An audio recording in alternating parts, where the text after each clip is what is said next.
안녕하세요. 오늘도 사연 살롱을 찾아주셔서 감사합니다.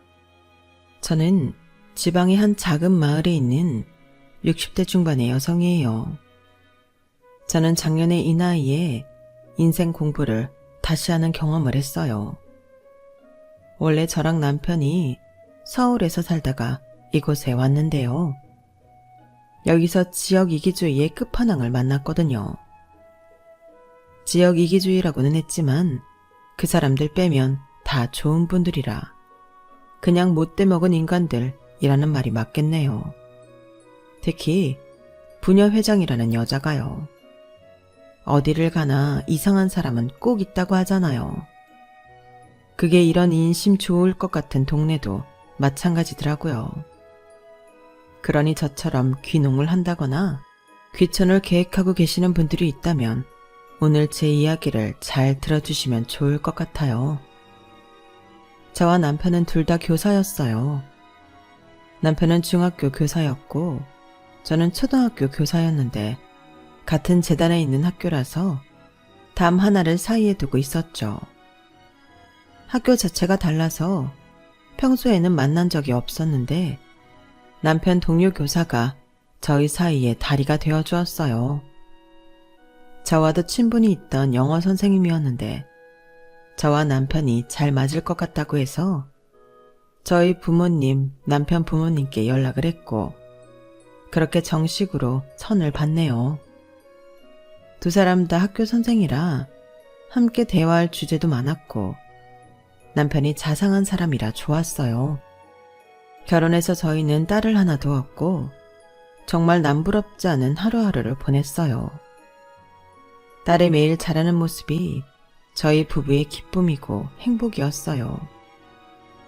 정말 할 수 있는 모든 것을 해주리라 매일 다짐하고 그렇게 하려고 노력했네요. 딸아이도 우리가 자기를 얼마나 사랑하는지 잘 아는 것처럼 잘 웃는 아이였어요. 누가 봐도 티 없이 웃고 어른들 눈치 살피지 않는 모습에 아이가 참 맑고 예쁘다는 말을 많이 들었네요. 딸은 유치원도 잘 다녔고 초등학교에 들어가서도 친구들도 많이 사귀고 잘 지냈어요. 그러던 딸에게 이상을 발견한 건 3학년 때였어요. 아이가 열이 나고 발진이 있어서 감기인 줄 알고 약을 먹이고 재웠는데도 안 낫더라고요. 병원에 다녀와서는 좀 괜찮아지는 것 같았어요. 근데 그 뒤로 이상하게 피곤해하고 조금만 걸어도 숨이 차다고 하더라고요. 저와 남편은 덜컥 겁이 나서 아이를 데리고 대학병원에 갔더니 의사가 심각한 표정으로 검사를 좀 해봐야겠다고 하더군요. 혈액 검사며 이런저런 검사를 하더니 심장에 문제가 생겼다는 거였어요. 너무 기가 막혔어요. 아니, 지금까지 별 문제 없이 잘 살았는데 무슨 심장 문제라는 거예요? 가와사키병이에요. 급성 혈관염인데 그것 때문에 심장 기능에 이상이 생겼어요. 저희 부부는 너무 충격을 받아서 둘 다 말문이 막혀버렸어요. 그리고 각자 자신은 얼마나 질책했는지 몰라요. 애가 그렇게 아프면 처음부터 큰 병원을 갔어야 했는데 그냥 감기나 가벼운 홍역인 줄만 알고 약국하고 동네 병원만 가서 병을 키웠어. 내가 무슨 엄마야. 엄마라는 사람이 너무 한심하다. 그러지 마 여보. 나도 마찬가지지. 내가 그냥 감기 같다고 했잖아. 그래서 우리가 다른 생각 못한 거야. 진짜 원인은 나한테 있어서. 미안하다 우리 딸. 아빠가 어리석어서. 그러다가 저희 두 사람은 부둥켜 안고 펑펑 울었어요. 어린 딸이 가여워서 견딜 수가 없었네요. 불쌍한 우리 딸아이를 위해서라도 저희는 정신을 차려야만 했어요. 남편은 저를 다독이며 말했어요. 우리 미연이 다시 건강해질 수 있어. 그러니까 우리가 힘내자. 당신이랑 내가 의연해야 애도 담담하게 극복하지. 알았지? 알고는 있는데 자꾸 눈물이 나와서. 알았어. 당신 말이 맞아. 이제 그만 울고 앞으로를 생각해야지. 우리 잘해보자, 여보. 아이는 우선 심장 수술을 받아야 했어요. 조그마한 아이한테는 너무나 큰 수술이었죠. 딸이 수술실에 들어가 있는 동안 제발 아무 문제 없이 무사히 수술이 끝나게 해달라고 빌고 또 빌었어요. 다행히 수술은 잘 되었고 여러 약물 치료를 병행하며 당분간 병원에 입원했어요. 그러느라 학교는 당연히 휴학계를 냈고요.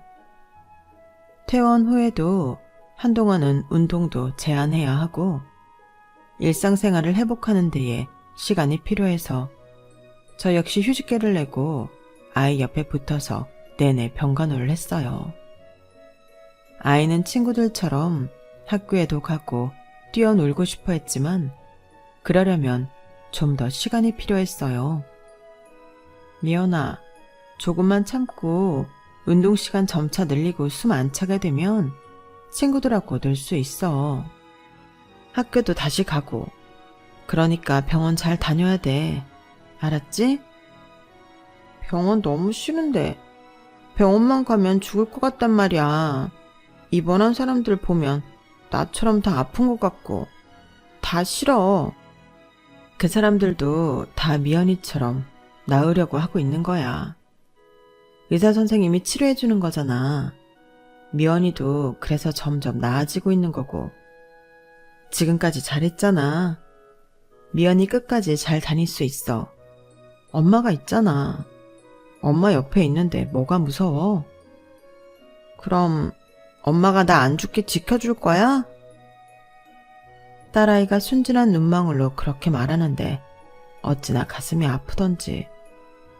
금방이라도 눈물이 터질 것 같았지만 저는 꾹꾹 참으며 말했어요. 그럼 우리 딸이 죽기는 왜 죽어? 그런 일 없으니까 무서워하지 마. 이제 건강해질 일만 남았어. 그날 밤 저는 남편을 붙잡고 펑펑 울었어요. 아이가 얼마나 힘들었으면 병원 가면 죽을 거라는 생각을 했을까요? 부모님들이 왜 차라리 내가 아프면 좋겠다 그러셨잖아. 어떤 심정이었는지 너무 잘 알겠어. 왜 내가 안 아프고 우리 미연이가 아픈 건지. 엄마가 딸아이를 이렇게 아프게 했으니 어쩌면 좋아. 아니야. 이제 잘 낫고 있잖아. 조금 있으면 다시 건강해져서 전처럼 명랑해질 거니까. 너무 그러지 마. 당신 잘 버텼잖아. 나도 당신 보면서 정말 대단하다고 생각하고 마음 다잡는다고. 당신 정말 대단한 사람이야. 우리 좀 더 힘내보자. 그렇게 힘든 시간들이 지나가고 나니 딸은 더 이상 운동을 해도 힘들어하지 않았어요. 병원에서도 정기검진은 와야 하지만 일상적인 생활에는 문제가 없다고 했고요. 체육도 해도 되고 친구들하고 뛰어놀아도 됩니다. 미연이 그동안 고생 많았다. 앞으로는 친구들하고 많이 놀러 다녀. 공부도 열심히 하고. 알았지? 그제 딸아이한테 정이 든 담당 의사 선생님은 다정하게 딸아이를 격려했고 우리 가족들은 그날 기쁨에 겨워 홈파티를 열었어요. 아이가 좋아하는 음식들을 해주고 케이크도 사왔죠. 저희는 오랜만에 행복한 시간을 가졌네요. 딸아이의 건강이 얼마나 소중한 건지, 아니 딸뿐 아니라 가족 건강의 소중함을 뼈저리게 느꼈어요. 저는 다른 건 제쳐두고라도 남편과 딸의 건강을 위해 식단도 조절하고 좋다는 영양제도 잘 챙겨 먹였네요. 학교로 돌아간 딸은 금세 아이들과 잘 어울리며 공부도 잘했어요. 그냥 잘하는 정도가 아니라 전교에서 손꼽을 만큼 우등생이었어요. 같은 반 친구들이 딸한테 공부 좀 가르쳐달라고 할 정도로요. 그러면 딸은 친구들을 집으로 하루 불러서 모르는 걸 차근차근 설명해가며 가르쳐 주더라고요. 간식을 챙겨주며 친구들 가르치는 딸을 보고 있자니 어찌나 대견한지 절로 웃음이 지어졌어요. 얘들아, 우리 미연이한테 배울 게 있어? 너네 같은 반이잖아. 같은 학생인데 대학생 선생님이나 학원 선생님한테 배우는 게 낫지 않아? 아니에요. 미연이가 훨씬 더 설명도 쉽게 하고 머리에 쏙쏙 들어와요. 맞아요. 선생님들 설명은 좀 어려운데 미연이는 되게 쉽게 알려줘요. 제 딸이어서가 아니라 야무지고 머리도 좋고 이해력도 좋은 아이가 친구들을 선뜻 돕는 모습이 참 자랑스러웠어요. 기특하기도 했고요.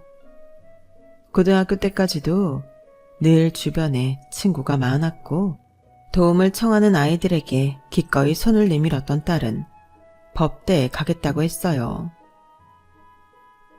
변호사가 되고 싶어.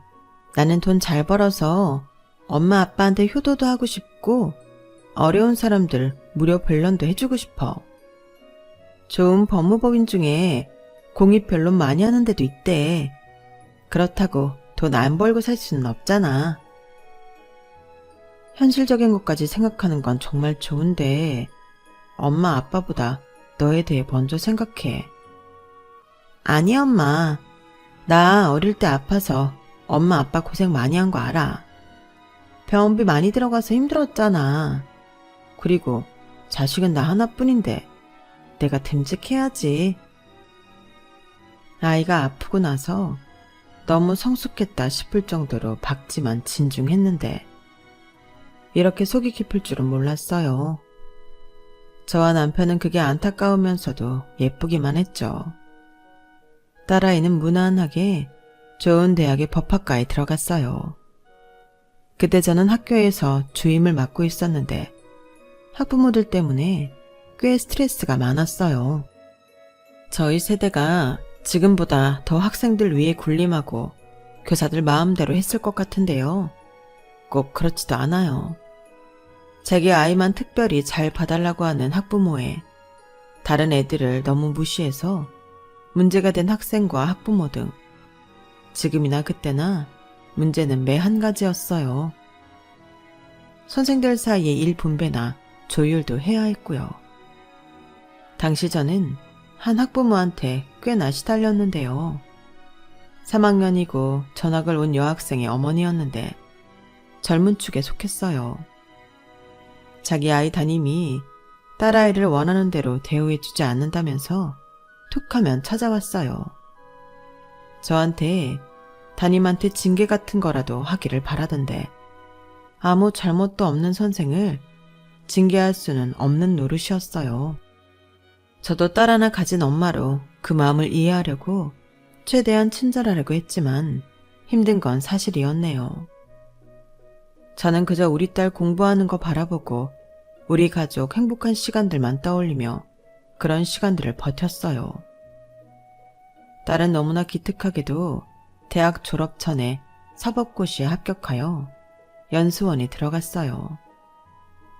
얼마나 감동적이었는지요. 심장병이 생겨 아이 앞날이 어떻게 될지 몰라 가슴 졸이며 지냈던 때가 있었는데 그건 마치 다 꿈이었던 것처럼 딸은 당당하게 연수원에 들어갔어요. 저와 남편은 정말 감회가 남달랐네요. 엄마 아빠, 앞으로는 내가 용돈도 많이 드리고 편하게 살 수 있게 해드릴게요. 조금만 더 기다려. 아유, 그런 말 마라. 너 먼저 쓸 거 쓰고 우리는 나중에 챙겨도 돼. 아니야. 나는 정말 엄마 아빠한테 잘하고 싶어. 그러니까 그런 말 하지 마. 나 섭섭하다고. 알았다, 알았어. 우리 딸 정말 장하고 고마워. 건강하게만 있어줘도 감사한데 이렇게 네 인생 열심히 살아주니 어찌나 감사한지 모르겠다. 네가 사법시험 붙고 변호사가 될 거라서가 아니야. 네 인생 주어진 대로 잘 살고 있잖아. 그게 너무 좋아. 엄마는. 내가 이런 걸 누구한테 배웠겠어. 다 엄마 아빠 보고 배운 거지.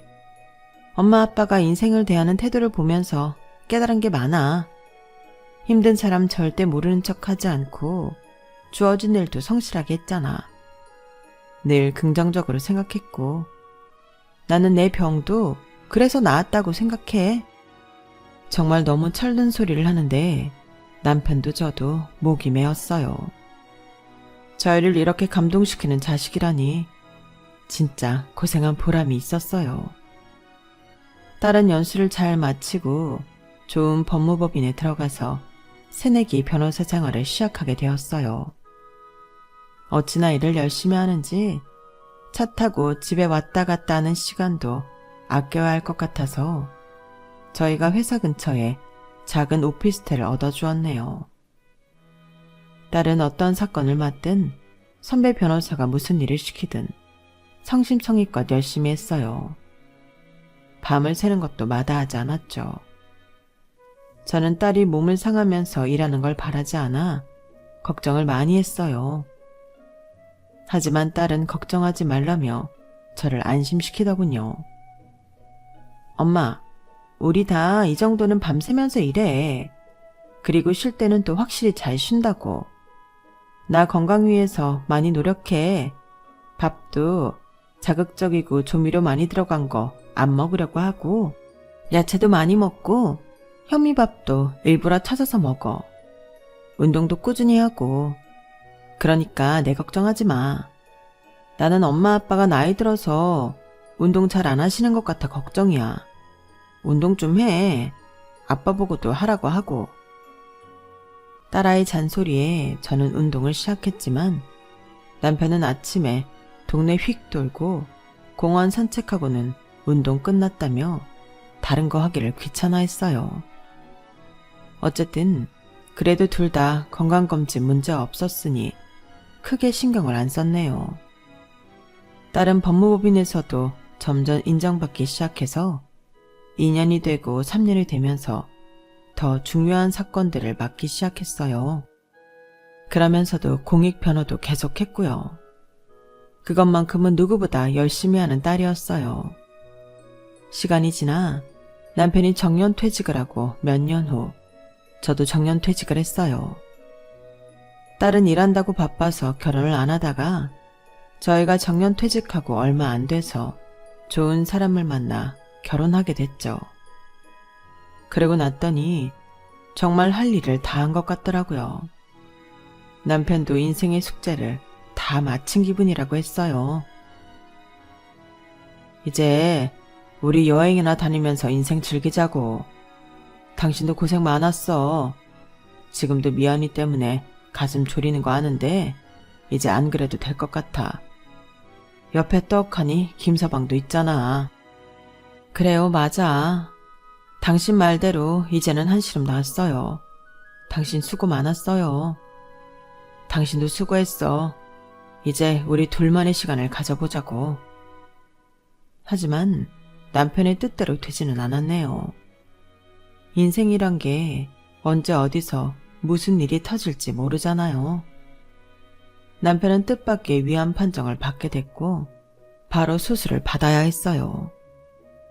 딸과 사이는 요즘 암 생존율도 높고 수술 후 경과도 좋으니 걱정하지 말라며 저희를 많이 위로해줬네요. 둘 다 그 바쁜 와중에도 병원에 와서 모든 수속을 다 해주고 지들이 의사 만나서 설명 다 들었고요. 수술날은 아예 시간을 비우고 와서 저와 함께 있어줬어요. 다행히 남편은 수술을 잘 마쳤고 회복도 잘 되었어요. 태어난 남편이 어느 날 이러더군요. 여보, 우리 시골 가서 살까? 내 친구 한 놈은 저기 강원도 간다고 하더라고. 지금 열심히 준비 중이야. 나 이렇게 아프고 났더니 당신도 어디 아프지 않을까 걱정되고. 공기 좋은 데에서 흙 밟고 풀냄새 맡으며 사는 게 좋다잖아. 금방 딴 야채 먹고. 우리 그러자, 어? 그럼 우리도 강원도로 갈까? 어디가 좋아? 나는 따뜻한 데가 더 좋은 것 같은데. 저희 부부는 한 보름 정도 논의를 더 한 후에 따뜻한 지방으로 가기로 결정을 하고 딸 부부한테도 이야기를 했어요. 딸 부부는 잘 생각했다며 공기 좋은 데에 가서 한가롭게 살라고 했어요. 무슨 일 있으면 꼭 전화해. 나랑 오빠가 바로 갈 거니까. 알았지? 거기 병원 가는 건 어때? 차 타고 1시간쯤 가면 바로 대도시야. 대학병원 있고 걱정하지 마. 알았어. 그래도 무슨 일 있으면 우리 꼭 불러. 딸은 그렇게 신신당부하고 우리를 내려보냈어요. 저희 부부가 내려가기 전 이미 사위가 우리가 살 집과 땅을 싹 둘러보고 리모델링을 다 해줬고 이삿짐 센터까지 불러줘서 저와 남편은 몸만 편하게 내려갈 수 있었죠.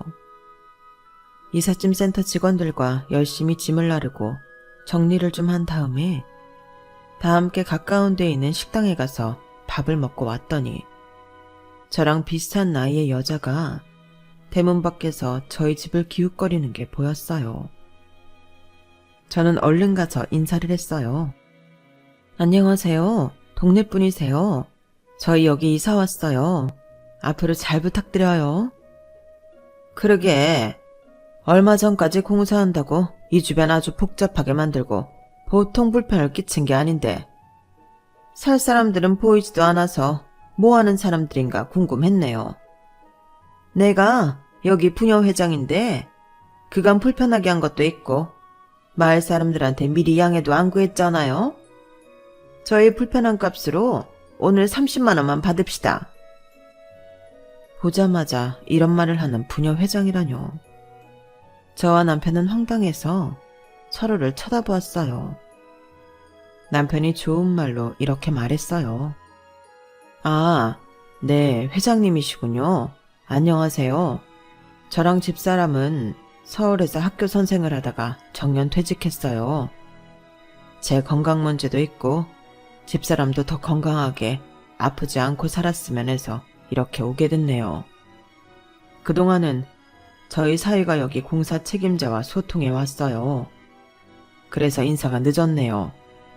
일단 짐 정리를 다 하고 저희가 정식으로 인사드리러 갈게요. 댁이 어디신지 알려주세요. 글쎄, 서울에서 멀어다 왔건 필요 없고 일단 저희 불편하게 한 값은 주세요. 그리고 그쪽 연락처부터 줘요. 그럼 내가 우리 집 주소랑 보낼 테니까. 부녀회장이라는 사람은 막무가내로 30만 원을 내놓으라더군요.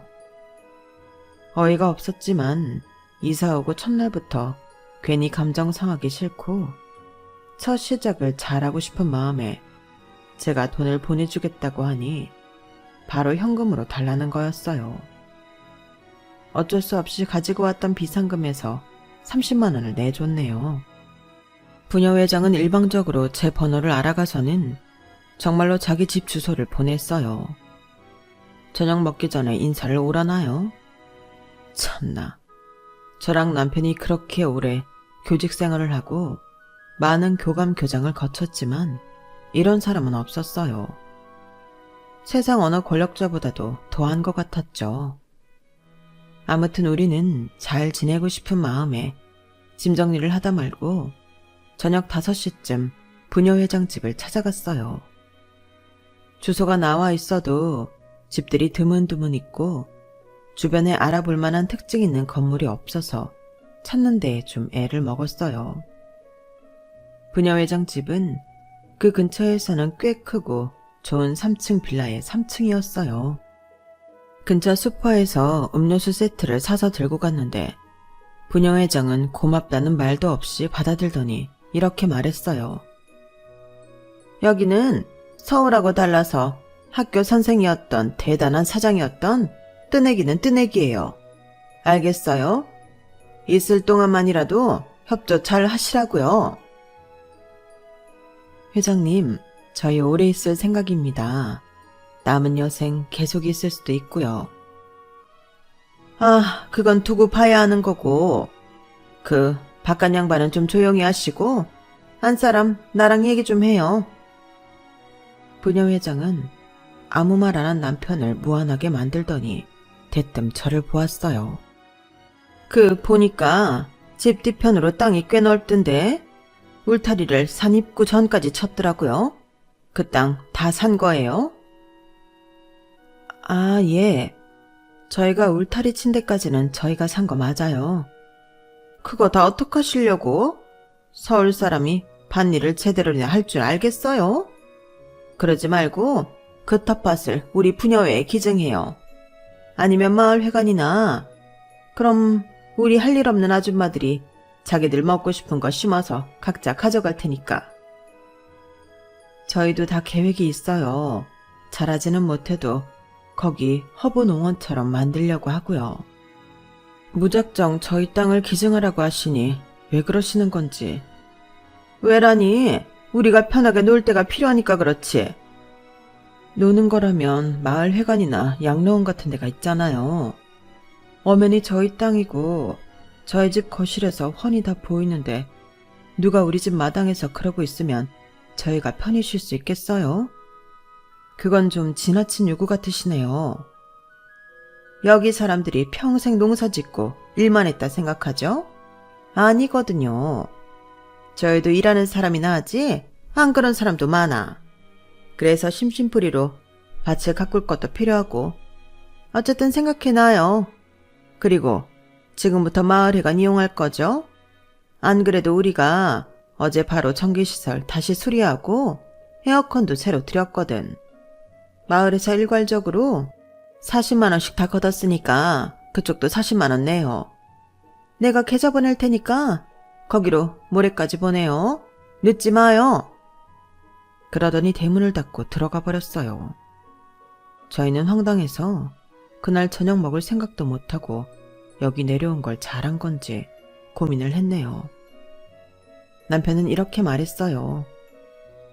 어쨌든 우리도 이제부터 마을회관 이용하게 될 테니까 돈을 내자고. 그게 정말 40만 원이었는지는 알 수 없지만 그렇다는데 뭐 어쩌겠어. 보니까 우리처럼 귀농한다고 왔다가 얼마 안 있어서 다시 떠나고 하는 사람들이 있었던 것 같아. 그래서 저러는 거겠지. 저희는 어쨌든 좋게 생각하려고 했었고 그 자리에서 40만 원을 부녀회장 계좌로 보냈어요. 오자마자 생각지도 않은 돈 70만 원이 나간 거죠. 하지만 그 후로 일주일 정도는 부녀회장과 마주치는 일 없이 평온한 날들이 이어졌어요. 사람들이 나이 들수록 자연이 좋아진다는 게 뭔지 알겠더라고요. 아침마다 서울에서는 들을 수 없던 새소리에 온통 초롱인 풍경을 보며 하루를 시작하니 마음이 여유롭고 편안하더라고요.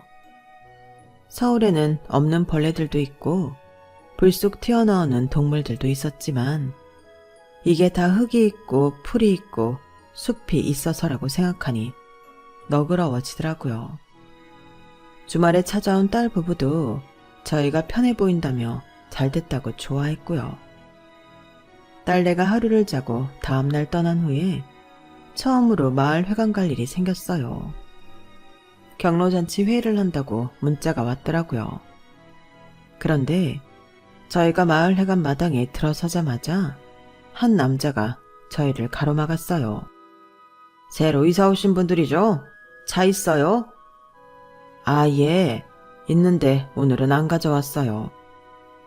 남편이 말하자 그 남자는 손부터 내밀었어요. 여기 한 달 주차장 이용 20만 원. 그것부터 내시고 누나가 그러는데 그 댁 뒷마당 텃밭 안 내줄 거면 오늘 회의 못 들어온다고 했어요. 저는 더 이상 참을 수 없어 좀 날카롭게 말했어요. 아니, 차 사용을 할지 안 할지도 모르는데 무작정 주차장 이용료부터 내라뇨. 그건 그렇다 쳐요. 우리 텃밭을 안 내놓으면 못 들어간다뇨. 그쪽이 부녀회장 동생이면 동생이었지 무슨 권한으로 이러세요? 내가 이장이에요. 그리고 우리 누나 말 안 들으면 여기 참석할 생각도 하지 말아요. 이런 말도 안 되는 횡포에 남편도 화가 났고 저희는 회의고 뭐고 그냥 집으로 돌아왔어요. 다음날 제가 장을 보러 시내 가까운 마트를 가느라 차를 몰고 나갔는데 마트 주차장에 있던 이장이 또 다짜고짜 20만 원을 내고 텃밭 어떻게 할 거냐고 하는 거였어요. 그때 인상 좋고 등치 좀 있으신 제 또래 여성분이 오더니 이장한테 이러더라고요. 총식이 너 뭐하냐? 또 네 누나 꼬붕짓 해? 니들 자꾸 그러면 나 진짜 구청장 면담심 당할 거야. 니들 신고한다고. 할 수 있으면 해보쇼. 어차피 우리는 아니라고 하면 그만이지. 이장은 툴툴거리며 자리를 떴고 그 여자분이 저한테 다가왔어요. 새로 수리한 집 이사 오신 분이죠. 저는 거기서 쭉 나와서 왼쪽 길로 돌아서 안에 있는 집에 살아요. 김영숙이에요. 아, 예, 이진희예요. 이런 말이 어울릴지 모르겠는데 도와주셔서 감사해요. 아우, 별 말씀을요. 여기가 작은 동네다 보니 저것들이 몇 년 전부터 부녀회장, 이장 완장차고서 아주 보통 행패가 아니에요. 저 둘 때문에 얼마 못 있다 나간 외지인도 있고요. 아, 저것들 못된 걸 좀 알아야 되는데 이상하게 구청이고 파출소고 저 인간들을 싸고 두는 것 같더란 말이죠. 아무튼 우리 다 이상한 사람들 아니에요. 오해는 마세요. 저희도 이렇게 사정 알아봐 주시는 분들이 있어 다행이에요. 감사해요. 여기 사람들 다 좋아요. 걱정 마시고 어울리세요. 못하면 점심 먹으러 저희 집 오세요. 다른 분들도 소개시켜 드릴게요. 저희 부부는 그날 점심을 그 여자분 댁에서 먹으며 다른 마을 사람들도 만나고 좋은 시간을 보냈어요. 하지만 부녀 회장과 그 동생 이장이라는 사람은 어떻게 좀 해야겠다는 생각이 들더군요. 그리고 며칠 잠잠했어요. 그새 저희는 다른 마을 사람들과 인사하고 안면 트면서 조금씩 가까워졌어요. 다른 집 밭일 도우러 가서 음식도 같이 만들고 밭일도 배우고요.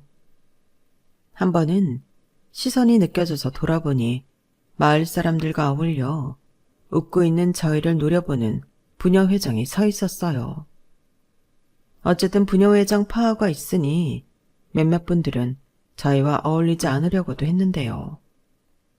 아무튼 그 모습을 보니 또 뭔 일을 저지르려나 싶더라고요. 그리고 이틀인가 지났을 때 아니나 다를까 부녀회장이 저희 집 초인종을 요란하게 눌러댔어요. 나갔더니 이러더라고요. 보아하니 마을 잔챙이들하고 좀 어울리던데. 그럼 마을 회관에 올 일도 생길 거 아니겠어? 우리 마을 발전기금을 내야 정식으로 마을 사람이 되는 거니까 300만 원 준비하고 이제 곧 우리 엄마 생신이야. 그때마다 마을 사람들이 정성으로 20만 원 모아서 줬으니까 거기는 주차장비하고 해서 40만 원. 이거는 내일까지 준비했다가 우리 동생 오면 주면 돼. 300만 원은 언제까지 돼? 아니 뭐 외지에서 온 사람들이 봉이에요? 무슨 사람 보기만 하면 돈을 달라고 해요.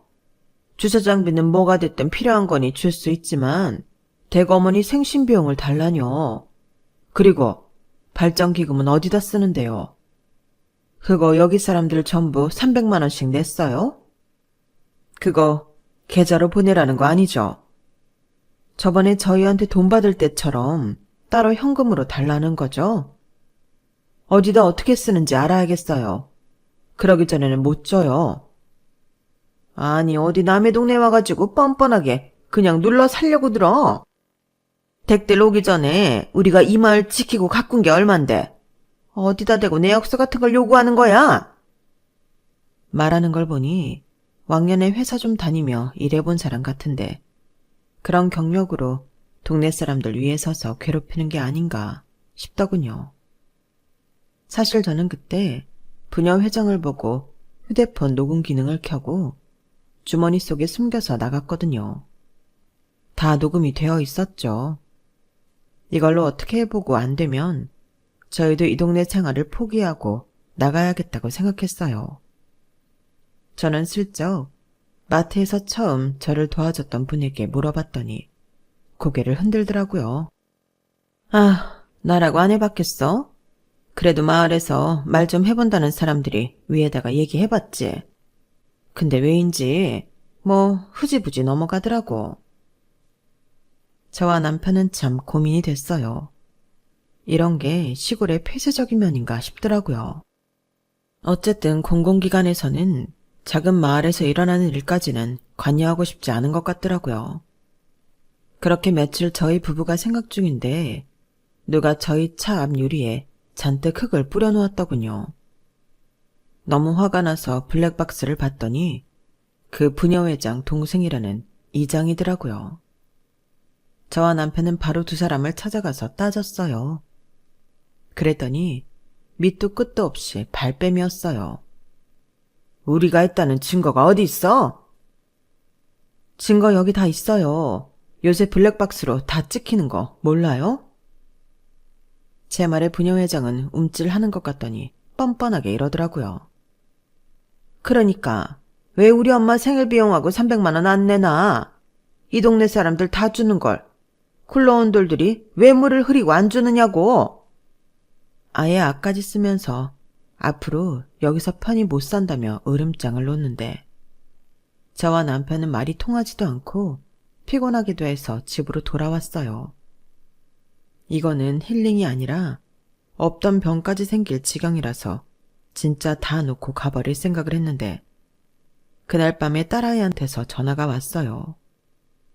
저나 남편 목소리가 안 좋은 걸 눈치챈 딸은 무슨 일이냐며 꼬치꼬치 물었고 결국은 제가 지금까지 있었던 일을 다 말했어요. 그러자 딸이 속상해하며 이러더라고요. 처음에 그런 일 생겼을 때 말하지. 왜 여태 가만히 있었어? 너 바쁜데 신경 쓰게 하고 싶지 않았어. 여기서 사는 건 우리잖아. 우리가 감당해야지. 지금 그 사람들 하는 거 보니까 그런 문제가 아닌 것 같아. 알았어. 나랑 오빠가 갈 테니까 조금만 기다려. 아, 혹시 그 사람들 말하는 거 녹음이나 녹화한 거 있어? 안 그래도 내가 저번에 집에 찾아온 거랑 오늘 말한 건 녹음했고 우리 차에 흙 뿌리는 건 블랙박스 영상 있어. 딸은 알겠다고 하고 끊었고 이틀 후에 저희를 찾아왔어요. 사위도 같이요. 그리고는 바로 부녀회장을 찾았는데요. 보니까 사람들하고 마을회관에 모여 있더라고요. 그래도 마을에서 하는 일은 꼭 마을회관에서 하는 사람인데 여름맞이 일손 돕기 뭘 한다고 회관에 있더라고요. 일단 딸과 사위가 정중하게 부녀회장과 이장을 밖으로 불러냈어요. 부녀회장은 안이 꼽다는 듯 저희를 보며 나왔어요. 먼저 사위가 이렇게 말했어요. 부녀회장님 맞으시죠? 저희 장인장모님 여기 처음 왔을 때부터 이런저런 명목으로 돈을 요구하셨다고 하는데 무슨 주차비가 20만 원입니까? 이런 조그만 마을에서 차를 몇 번이나 끌고 다닌다고요. 그리고 어머님 생신비용, 발전기금 이런 거 왜 계좌로 안 받고 현금으로 걷어요? 그리고 발전기금이라는 걸 부녀회장이 그렇게 막무가내로 요구해도 되는 건가요?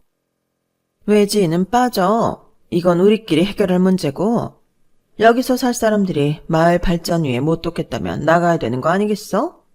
우리도 우리랑 같이 서로 돕고 살 사람들하고 있어야지.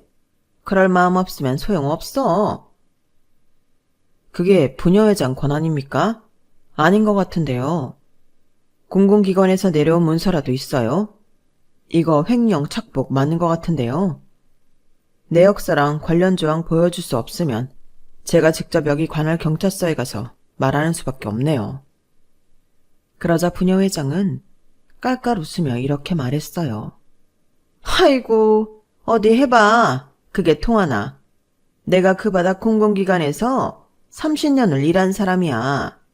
알만한 인맥은 다 안다고? 아, 그래서 여태 무사하셨나 봐요. 그런데 어쩌죠? 지금 거기 경찰서장 말이에요. 제 선배님 직속 부하 같은데요. 뭐라고? 댁이 뭔데? 허풍을 치는 거면 내가 가만 안 둬? 허풍 아니고요. 제가 경찰대학 행정과 교수인데 저희 선배님이 지금 이 도 경찰청 높으신 분이에요. 그 경찰서장님은 당연히 밑에 사람이죠. 제가 가서 말씀 좀 드려야겠습니다. 안 그래도 부녀회장님이 저희 장모님한테 했던 말들 녹음 파일도 있고 동생이신 이장님이 장인어른 차에 흙 뿌리는 영상도 있으니까요. 이번에는 저희 딸이 나섰어요. 이거 법적 문제 저도 검토해 볼 거예요. 아, 제 소개가 늦었네요. 저는 이런 사람이에요. 라며 제 딸이 법무법인 변호사 명함을 주자 부녀회장은 얼굴이 하얘져서 어쩔 줄 모르더라고요. 제 친구가 방송 기자인데 이런 소스 주면 참 좋아하겠죠? 이거 공론화 시켜볼 생각이에요. 제 딸이 이렇게 말하자 부녀회장은 마른 침까지 삼키며 제 딸 손을 잡더라고요. 아우 잠깐만. 거기 그 사회분도 잠깐. 이거 진짜 문제 삼으려는 거야? 이거 그냥 작은 마을에서들 있었던 일이 뭐 대수라고. 누가 신경 쓰겠어. 그러자 사위가 또박또박 말했어요. 안 그래도 요즘 귀촌하는 사람들 많은데 이런 걸 왜 신경 안 쓰겠어요?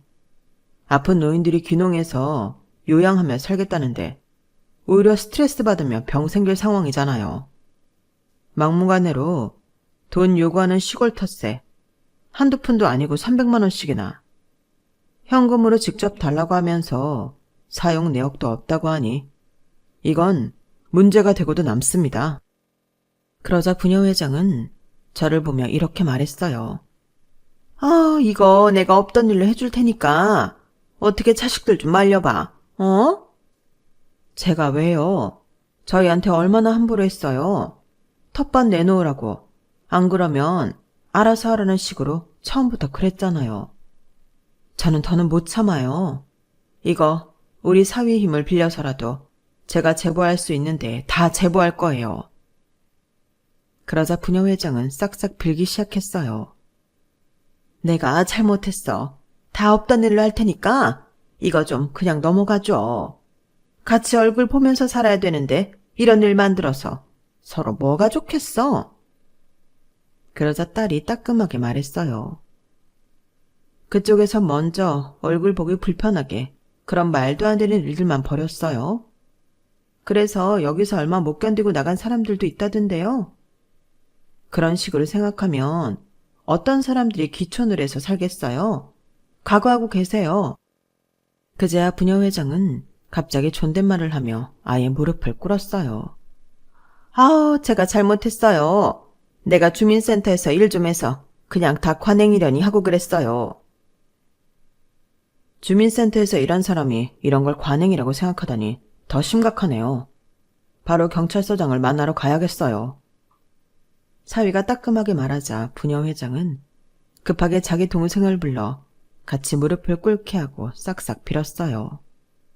제발 자기들 신고하지 말아달라고요. 하지만 이래 두르면 또 무슨 일을 저지를지 모르잖아요. 결국 사위와 딸이 정식으로 경찰서에 신고를 했고 결과적으로 부녀회장과 이장은 자리에서 물러나고 벌금도 물게 되었어요. 이런 식으로 당한 사람들이 꽤 있었다더라고요.